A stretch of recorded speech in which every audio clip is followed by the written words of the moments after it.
Sunshine from our hearts to our lips. Our smiles. A non-verbal shout-out of love, of light, of levity. Our smiles defy words and deliver the essence of joy. Our smiles, warming like a kiss, embracing like a hug, melodic like a song. Our smiles, a flash of buoyancy, a spirit of hope. Our smiles, expression of grace, gift of generosity,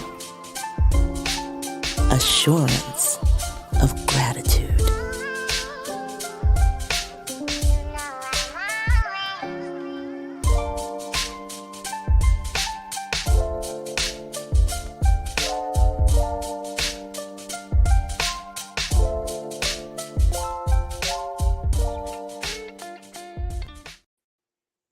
Oh, our smiles. Welcome, everyone. I'm Gwen McKinney, and I apologize for that little technical glitch that it seemed like we experienced. If you want to watch our smiles again, you can check it out actually on our YouTube channel, Unerase BW Black Women Speak on YouTube. And that our smiles are melodic and they're poetic. And we're talking about poems because this month is Poetry Month. So I'd like to say that one of the things that was really powerful about the smiles were all of those images were submitted by people who wanted to share their smiles with you. And speaking of submissions, well, Unerased did a call for poems to really help celebrate the month of April and National Poetry Month. And we got some wonderful submissions. And I'd like to thank Stephanie Lipscomb, Elaine McKinney, and Dean Watson, who submitted poems that we decided to post. You can catch them in our Poetry Corner on unerasedbws.com.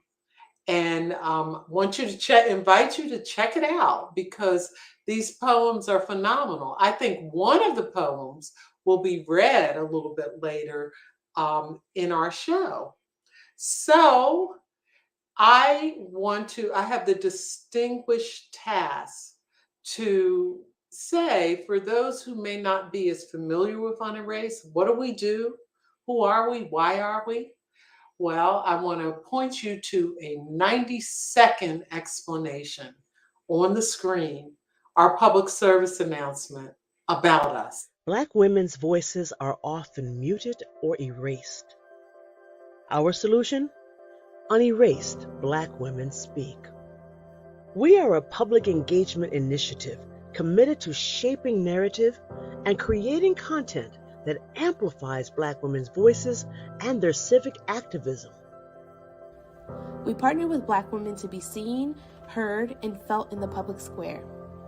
Hear us speak. We support Black women organizing for nonpartisan electoral power by providing space for public conversation, from spotlights and storytelling to our sister civic circle.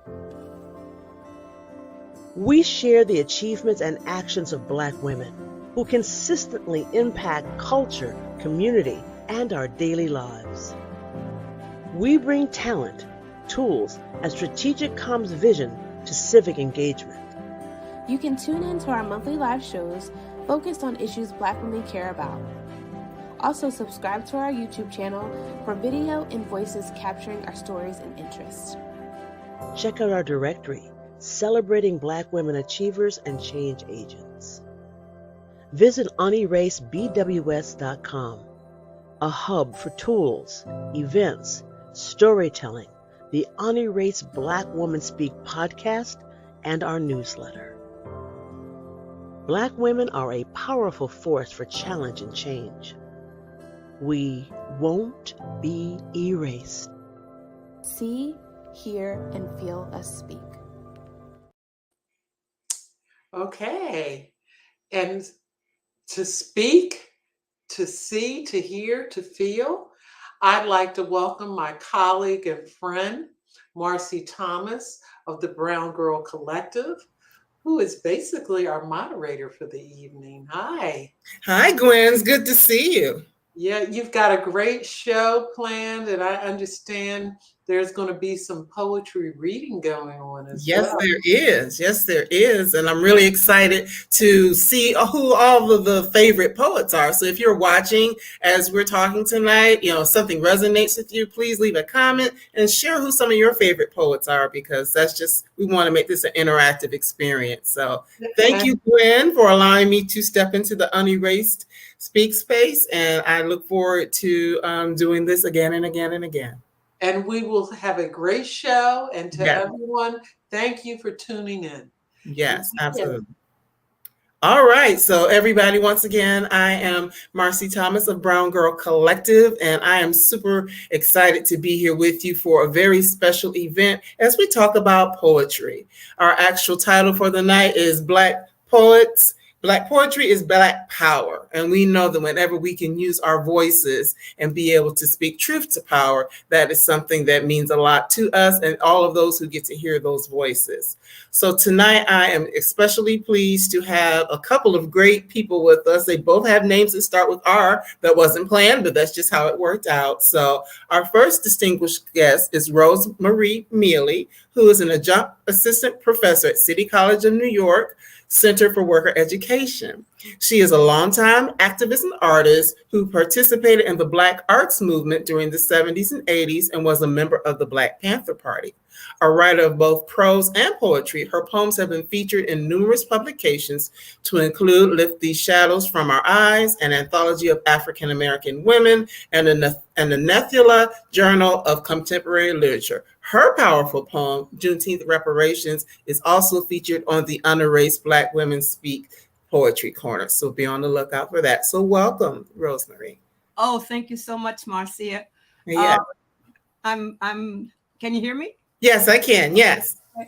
Well, thank you for that introduction. Yes. I'm honored to be on the program tonight. Having been a part of this group from its inception, so I sort of play this role. If you need me, call me. And if I can help. That's exactly what we did. So I want to go ahead and bring our second guest into the space. We have Ramika Bingham-Risher, who is a Cave Condom Fellow and Afro-Latin poet. She is the author of 3 books of poetry: Conversion, which was winner of the Naomi Long Magic Poetry Award; What We Ask of Flesh, which was shortlisted for the Hurston Wright Award; and Starlight and Error, winner of the Diod, I might be pronouncing that wrong, so forgive me, Editions Book Award. Her latest work and first book of prose I have here in front of me is Soul Culture, Black Poets, Books, and the Questions That Grew Me Up, which was published last year. She is currently the Director of Quality Enhancement Plan Initiatives at ODU, or Old Dominion University. So welcome as well, Ramika. Thank you so much for having us. We appreciate you, Marcy. Yes. So of course, tonight's theme is Black poetry is Black power. So I'm going to start with you, Rosemary. Of course, you have been a part of so many different initiatives, so many different movements and things like that. But as a longtime activist and member of the Black arts movement specifically, how has poetry helped you to tell the stories of Black liberation, both your own and that of us as a collective? Well, by being actively involved in the movement, I can see, I can hear, I can participate. I speak to, I know what our people are saying. And so for me, I just take those concepts and those ideas and that activism, that pain, that sorrow, that laughter, that struggle, And I embrace all of that, and then I translate it into prose, and that's what I do. It goes back to the people. It's their voices, and so that's what I've always done. Because sometimes in politics it's sterile, and so you have to find a way to engage our community. And poetry and art that's it. We always say you should never have a program unless there's a cultural component to it. So that's kind of the way that I've always worked. So kind of a sidebar question to that. So did the activism start first or the art start first? So they kind of ran in tandem? Well, let's see. I grew up in the northern. I know exactly where Old Dominion. I grew up in the southern part of Virginia, about 20 miles outside of Richmond. And so I grew up when it was black and white, right? Black toilets, white toilets, everything black and white.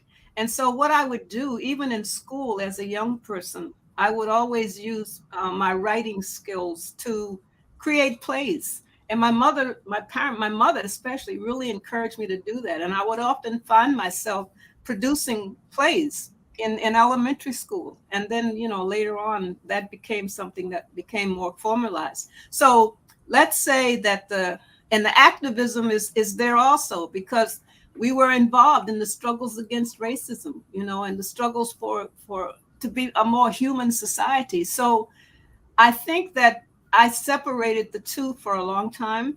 And then what happened in later years, I start merging the art and the activism. And it's reflected, obviously, in the work that I've produced. Yes, it most definitely is. So, Ramika, I'm really excited about your new book. I'll show it again. Soul Culture. Yes, because it really does. It gets into some of the poets and people that you talked to were in the same time that Rosemarie was working in the Black arts movement in the 70s and 80s, and then prior to that, and then beyond that. So for you as a quote unquote younger poet, how has the work that you did in writing the book really help you to develop your own voice, and what things did you get from talking to all the different poets that you had an opportunity to speak with? Oh, you get everything from talking to the elders. I mean, they'll help shape kind of your worldview, but also your artistic view. And that was always something that I was just interested in. I was the person who would sit around the corner and listen when your grandmothers and your aunties and your mama was cutting up in the kitchen. The one that was always talking to my great grandparents, who I had 3 of them still alive at one point. So I was, taking notes furiously. So it was kind of a natural progression. When I got to grad school, I was in love with all these poets. And a wonderful teacher of mine, E. Ethelbert Miller, said, you should start interviewing them. Ask them questions. They can help you find your way into this writing life that you think is so unattainable. And so that's what I did. And black poets in particular are so generous. They're just so excited anytime anybody wants to know anything about the work, that every time I asked someone to sit down with me for an interview about their life and their work, they said yes. So I took every opportunity I could, and Soul Culture is kind of a distillation of that experience. When you sit down with Lucille Clifton or Sonia Sanchez, what do they have to tell you about the world? And let me tell you, it was plenty.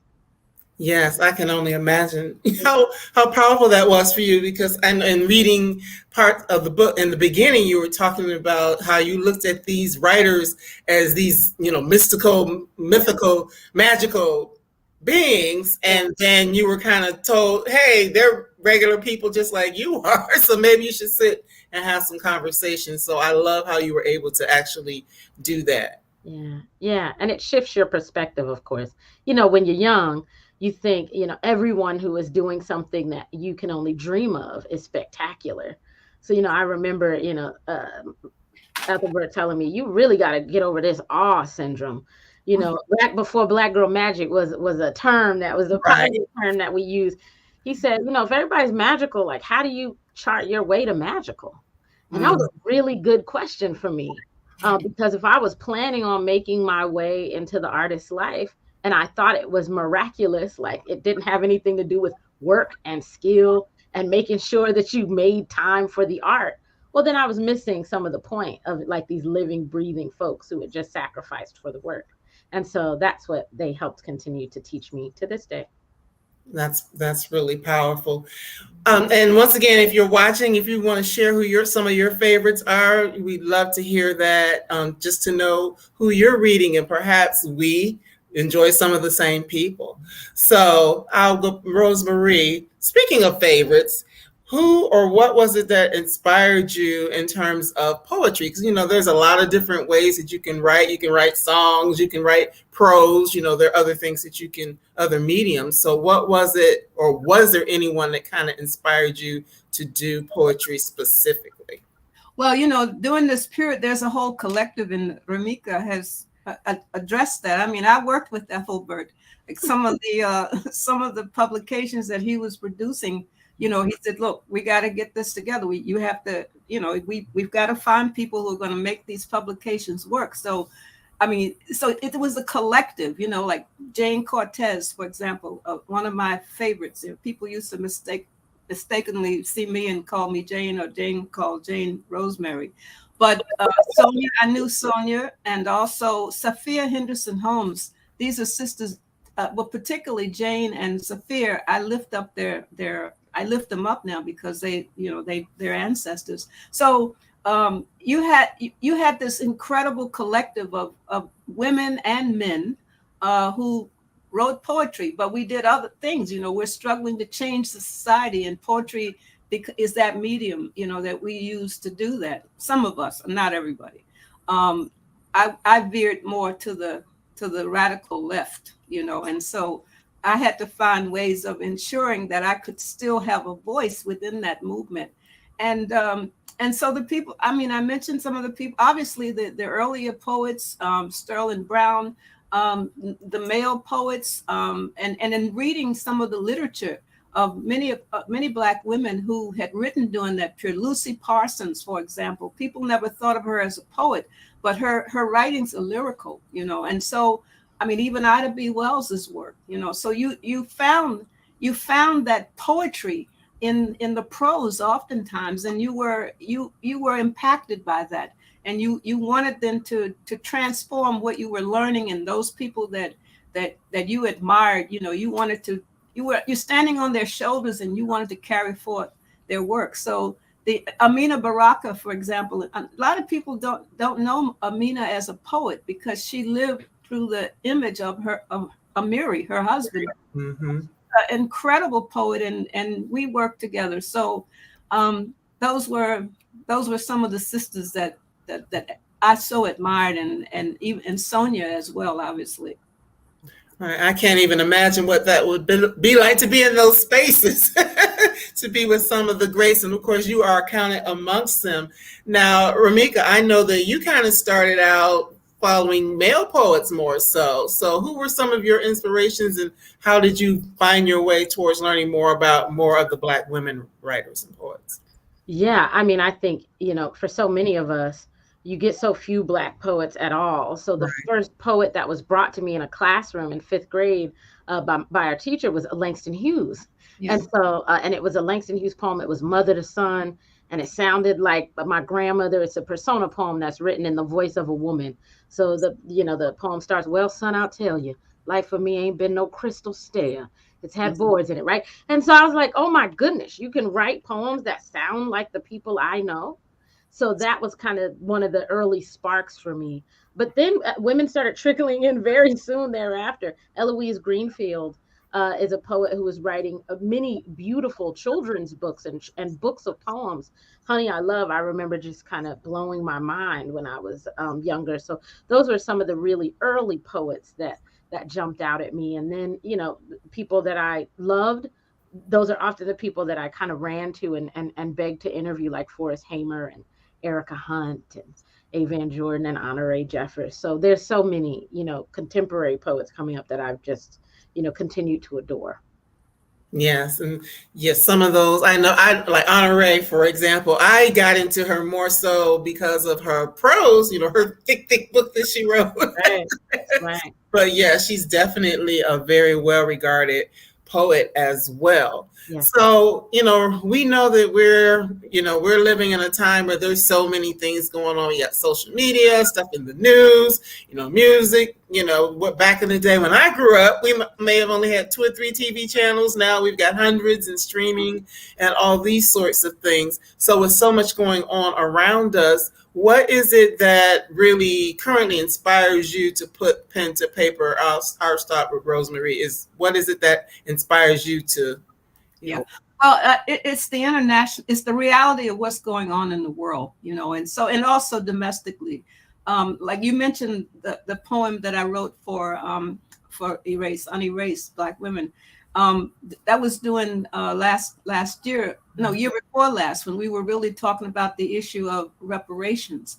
And I was and Juneteenth came up, and I was trying to find a way of weaving the Juneteenth. I was commissioned to do it. I was so excited. I was really happy about that. And it was a challenge for me. So that, the reparations movement is moving in this country, but also you have Juneteenth coming up. People are really organizing around it. So we wanted to really try to frame that. And so that was what was happening in the time, and so then of course I've written things about what's happening with a lot of the young Black men who are being murdered by the police, really putting that together. But then also the joy, of I'm a grandmother. And All so, right. and so, I write, she inspires me. And so young people inspire me. So that's just another element in giving them the assurance that they can do this, which is really important, that you can write too, and just try it. It's not always about rhyming, because people get stuck into ways of how you're supposed to write. Is it iambic pentameter, or should we do it this way or that way? And then I say, well, first flush out what is it that you want to write, and just go ahead and do it, and create the image of what you want to do, and just write, and we'll see whether the words will fit in. The words will come. And but it's hard. It's not easy. It's difficult. It's just like any other kind of work, because you want to make it real. You want people to understand what you're writing, And so I guess it's the craft of the work that's important now, and also the issues that we're being confronted with that we really need to address. Right. And there are plenty of those. And as you were talking, I'm thinking about younger generations, like if they're listening to hip hop or rap music, it's poetry. And we know that, in past times, it might not have sounded like rap music, but, there were poets who said their poems to, spoken word to music. So yeah, that's a way for some of the younger people to realize, oh yeah, that actually is poetry. Yeah. So Ramika, what about you? What things are kind of inspiring you to write right now? I think, coming out of and still living in the midst of a pandemic, and really double pandemics, right? From what we saw in 2020, I was telling people just earlier today that anxiety is still through the roof. So for me, a whole lot of questions always arise, when we're living through traumatic times. And for me, the question for Black folks just ended up continuing to be like, how have we made it here? Like, how are we surviving? Like, we are miraculous that we continue to make it through all of these things. And I think those questions kind of led me to what I've been writing these last few years, which is a book about 2 of my grandmothers, a book of poems called Room Swept Home. It comes out next spring. And 2 of my grandmothers, I don't know where you were 20 minutes outside of Richmond, Rosemary, but they were in Petersburg, Virginia. Right. One of my paternal grandmothers, great grandmother, and my maternal grandmother crossed paths. They were within 1 mile of each other in 1941 in Petersburg, and didn't know each other. There was no, our families, weren't raised on the same side of the track. So that, for me as a poet, coincidence in that way was just too juicy for me to let go. I thought, how is that possible that those people would cross paths? But one, my paternal grandmother was interviewed for the WPA slave narratives at that time. And the other, much younger, who had just had her first child, was sent to the Central Asylum for the Lunatic Insane. As she was 18, she had postpartum. We didn't know what it was then. And so many women were misdiagnosed and had to deal with, what happens when There is racism and health disparities and all of the weathering that we're learning and hearing about now, right? So I'm writing, in as much as I can, their stories, and then crafting, how they ushered in the rest of us, Yeah. by with a soft guiding hand. So that's what the work is about now. All right. Well, that sounds good. Well, before I get ready to get into the poem that we're going to share, I have one more question for you just about Black art and the things that we're dealing with now, where people are trying to take away our Black art by banning books, where they are trying to say they don't want to teach about our history. And I know that you did some things with, Rosemary did some things with critical race education, in your career. So what are the ways that we, as creatives and people who love creativity, what are some of the ways that we can help to make sure that our stories are continuing to be told and that our art is continuing to have a space? So Rosemary, you have any thoughts on that?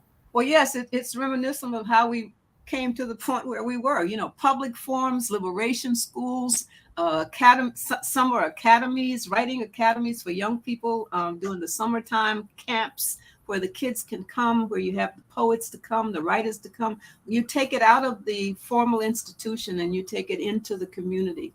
And people are doing that now.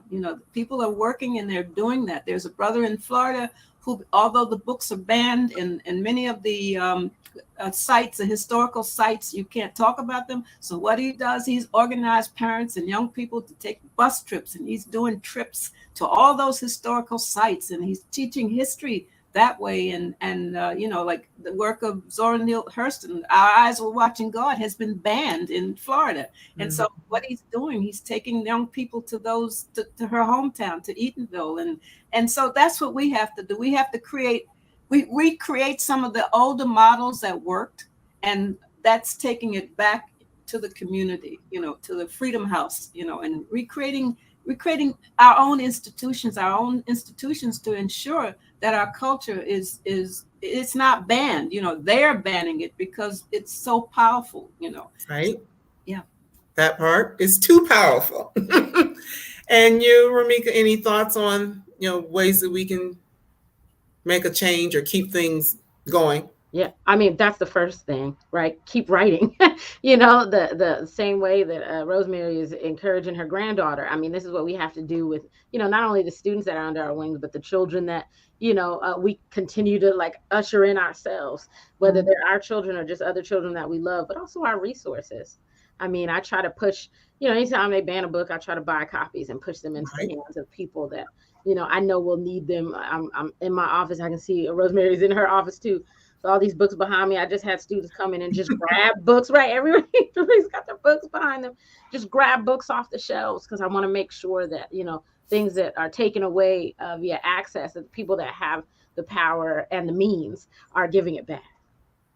That's wonderful. Well, speaking of Black art, as Gwen mentioned earlier, and I kind of gave you a little hint a couple of minutes ago, that Unerased and Brown Girl Collective followers submitted their art via poems to be shared in today's show. There are 4 that made its way to the site, but there's one in to the Unerased Black Women Speak site. But I want to take time to read one of the poems this evening that was submitted by Dean Watson, who is out of Philadelphia, a native Philadelphian now living in Washington, D.C. But I would like to share her poem entitled Grandmother for Lizzie Grace. So, Grandmother for Lizzie Grace. Did you know I was always watching, perched in the kitchen corner, grand girl eyes staring, you at the stove, wooden spoon stirring, me hungering for your scent, your magic, soup beans, navy white butter, garden greens, collards, mustards, turnips, hocks and jowls, simmering, me thirsting for one sip of your pot liquor love.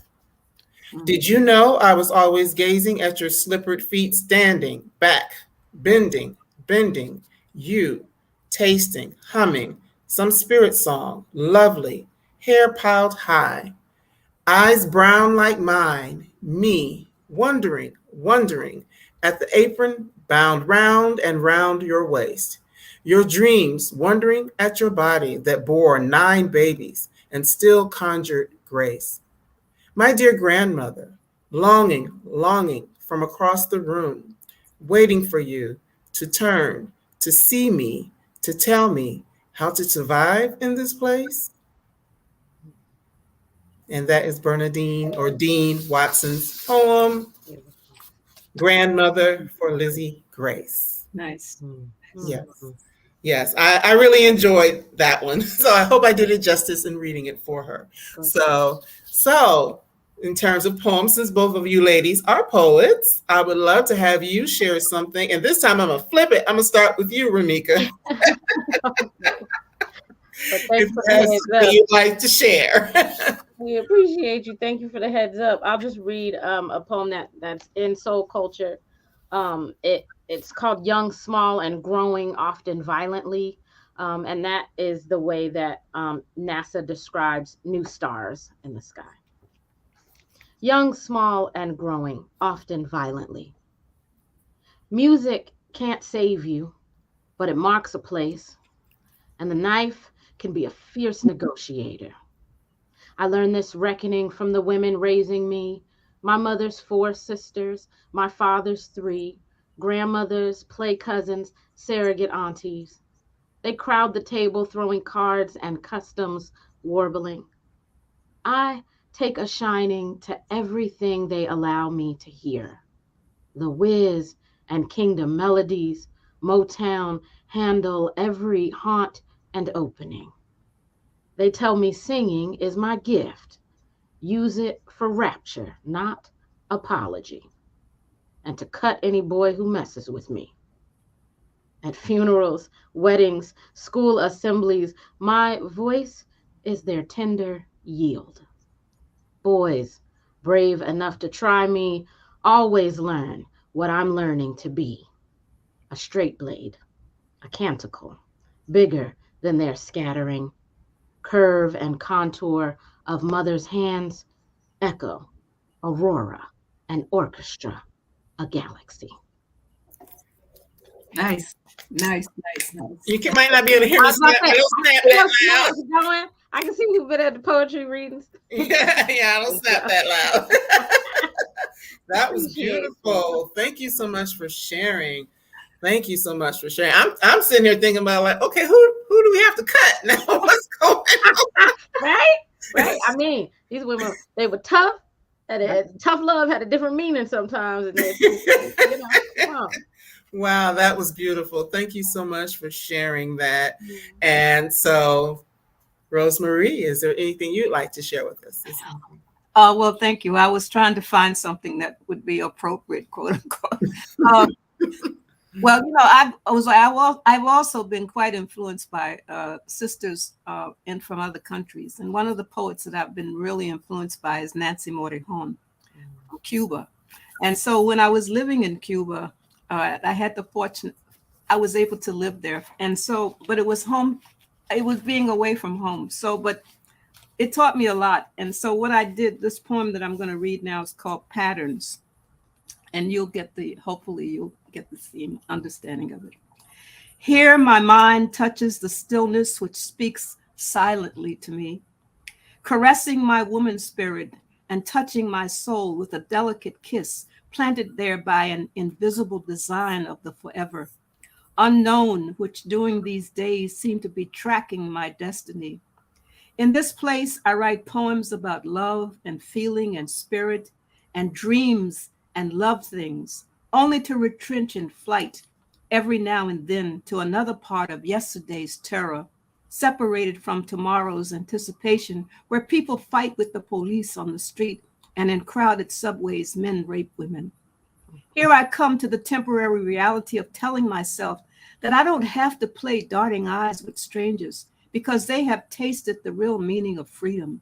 They know what it is like to walk the streets, sing songs, run in the wind, build real castles in the sky, transforming an entire society into gardens where mariposas grow and their fragrance become the perfumes of struggle.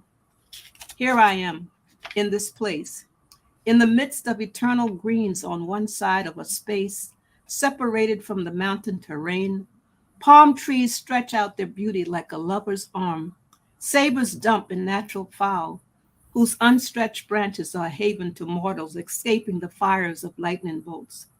I saw birds fly over lakes which have been caressed in the spaces created by organized time, while the boheos of yesterday are there to remind one of a distant past when sunshine only breathed life into the dreams of the poor.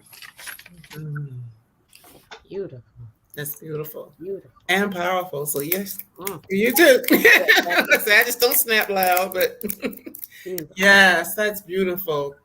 And it speaks to the time, what was going on, all of those things. And that's what I personally love about poetry, is that it can encompass so many different things. It could be a personal story, it can be something that's happening in the world that you just have to give voice to.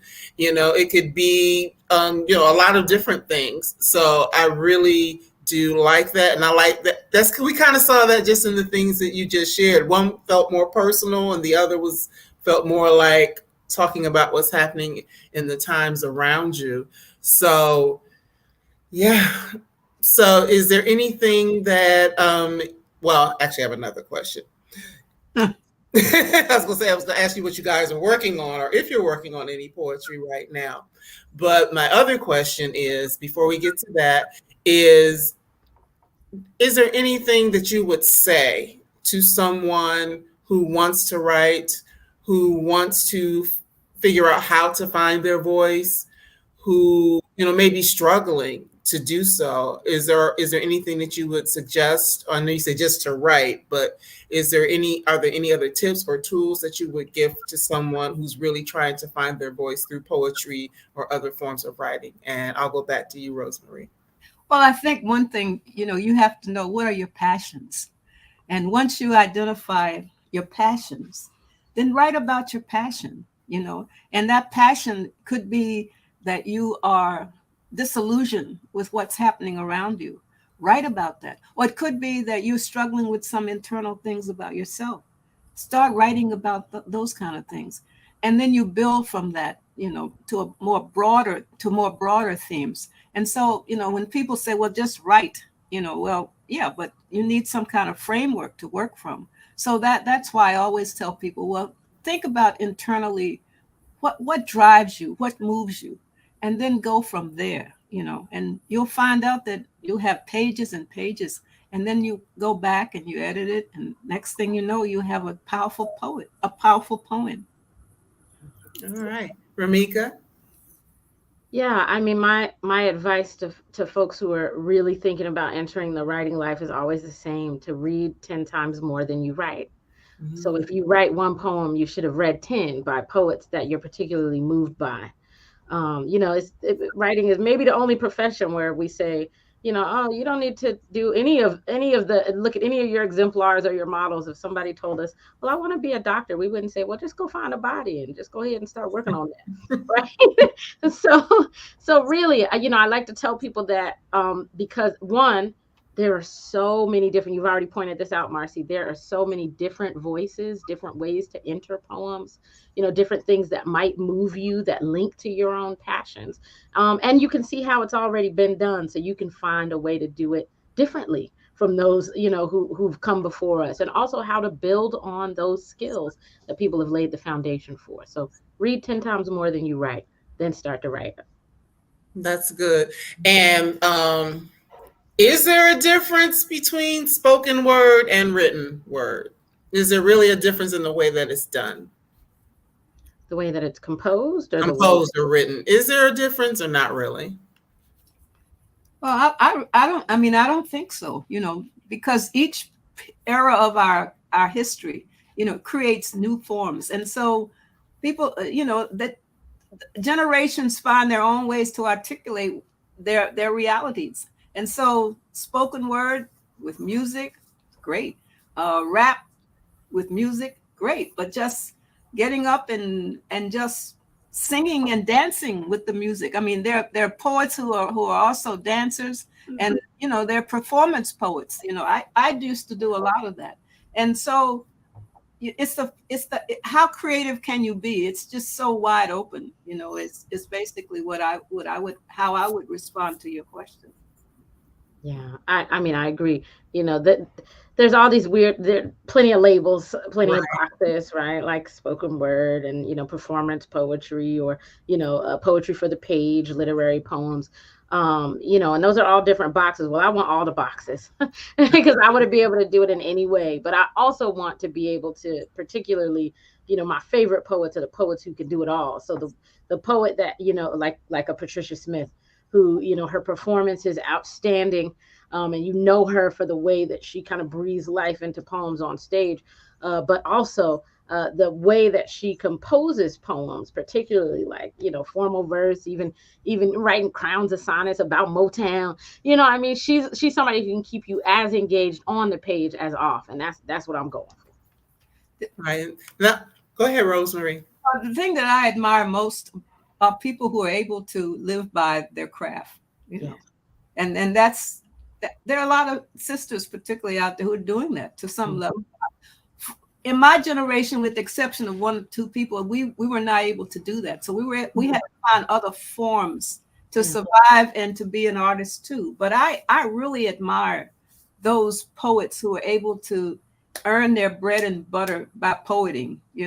I really have so much respect and admiration for them. It's about being at the right place at the right time, I suppose. But also doing all the work, and the skill and a lot of work, yes. The skill and a lot of work, that's for sure. Just putting in the work, ultimately. So, is there anything that either of you are working on right now that we can be on the lookout for? I know, Ramika, you mentioned a book that you have coming out next year. Mm-hmm.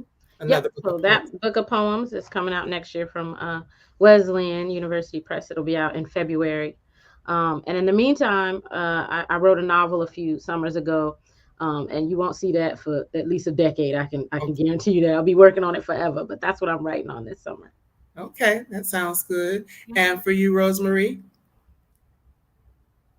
Is there anything in particular you're working on now? Did we lose you? Are you frozen? Looks like okay, there she is. Looks like it was frozen for a second. Yeah.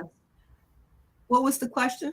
Is there anything that you're working on that we can be on the lookout for? No, not in terms of poetry, no. But you just had a book come out today. Did you say you were talking about that book today earlier?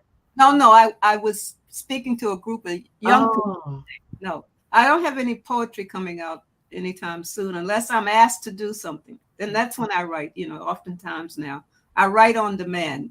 I understand. And it's good that you have the ability to do that, because that can be hard. Yeah, I mean, that's true. I mean, if I really think about it right now, if people want me to do a poem or something, they'll let me know, and then I'll work on it, Yeah. All right, sounds good. So how can we keep in touch with you, Rosemary, if we want to follow you and just support whatever it is that you're doing? Because I know that you're involved in a lot of events and things like that, or people ask you to come speak. How can we keep up with you and all that you have going on? Well, usually it's through this platform. Usually if I have something that I really want to share, then I'll share it with Gwen, and, she helps me to get the information out. I don't have a website or anything like that. But normally it's through word of mouth. So now if you know somebody from this program who contacts you, you know how to contact me. So yes, I'll be sure to do that. I'll be sure to do that as well. Yes. And Ramiko? Yep. I'm just on Facebook, Ramika Bingham Risher, and then on Twitter and Instagram, it's just at Ramika Writer, WRITER. Yeah. All right. Well, I used to be on Twitter, and I closed my account when Elon Musk was going to bring Donald Trump back. So I'm not there anymore. So that's one reason why I couldn't share it. Yeah. Right. And, that has happened with a lot of people, quite honestly. I have a few things that go there, but it'll keep happening with a lot of us. Yeah. I don't spend a lot of time there. Just a few things that go there for the people who might be looking for it. Exactly. that's about it. So, well, and I promise this is the last question. Is there anything in particular that you are currently reading that you are in love with and that you would like to share with others? Ramika or Rosemary? I was looking around for the book. I have at least one here. Oh, and I just said her name. So Patricia Smith has a new book that just came out called Unshuttered. It's this gorgeous collection of poems and historical images. So that's the thing that's, really arresting me right now. Okay, so Unshuttered by Patricia Smith. Yeah. Okay. All right, we got that. Rosemary? I'm spending a lot of time, not so much reading, but right now I'm being asked to do a lot of work based on the book, the new book that's out that we talked about at the beginning, Comrade Sisters, Women of the Black Panther Party. And that's generating a lot of discussion and people asking you to speak. And so I'm constantly working on how best I can take that information when I'm asked to do things. So I'm kind of focused on that right now. And of course, I have to say I'm rereading W.B. Du Bois's the Black Bourgeoisie. I'm rereading that again, Yes.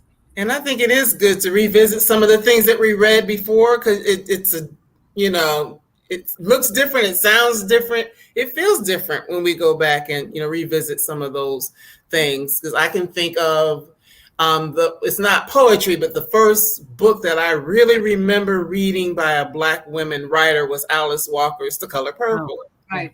And I read it when I was like 18. And then I read it again, when I was like 45. It's a whole lot. A whole perspective now. A whole lot different. I mean, even different from watching the movie. So yes, it's good to be able to go back and revisit those wonderful works. And we are blessed that we do have access to be able to, go and find things that came out years ago, and then we can go back and look at it with fresh eyes. So that's a blessing. So do either of you have anything that you'd like to share? Because we're getting close to time, but is there anything else you'd like to share that maybe we didn't talk about that you want to make sure people know?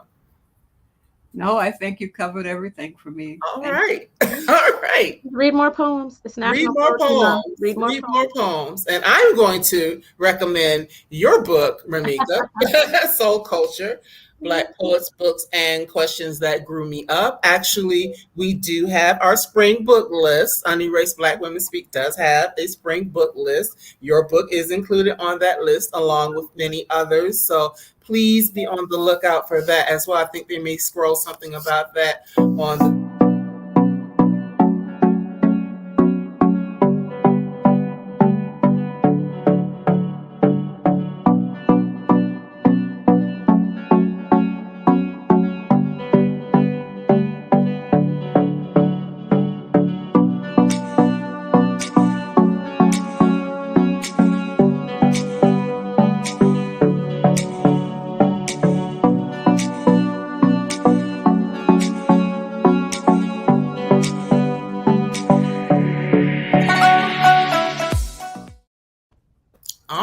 So, hey, they got it up there before I had a chance to say it.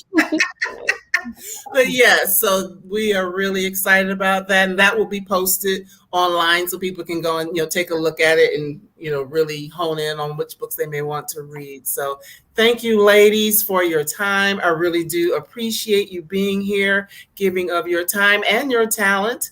And we look forward to being able to talk to you again sometime in the very near future. Thank you. Thank you so much.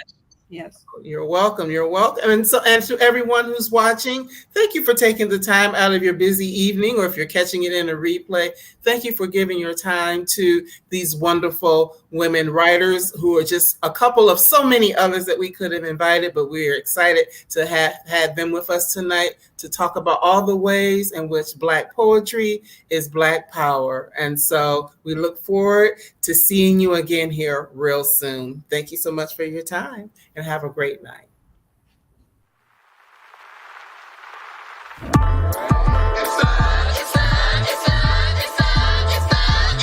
It's the strength for me, it's the strength, it's the legacy, it's the faith, it's the history, unerased, of a sisterhood, of a race.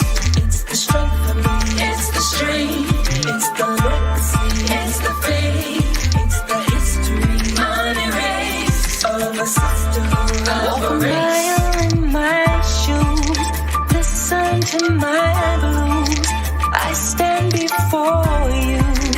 resilient, stronger than power, soft